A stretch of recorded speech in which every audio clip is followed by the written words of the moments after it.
How to sell PDF files online using PayHip. This tutorial shows you how to set up your store and publish your first digital product.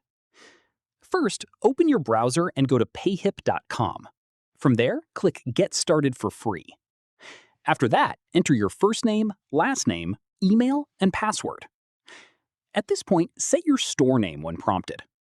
Following this, once your store is set up, click Add your first product. From here, choose Add a product from the options shown.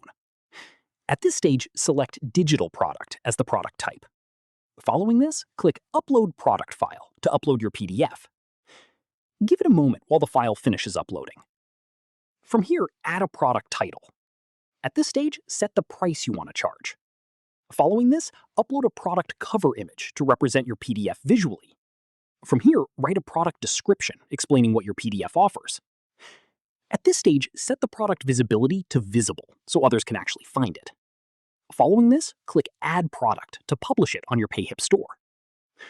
Once published, copy the product link provided by PayHip. From here, share that link across your social media platforms to start promoting it.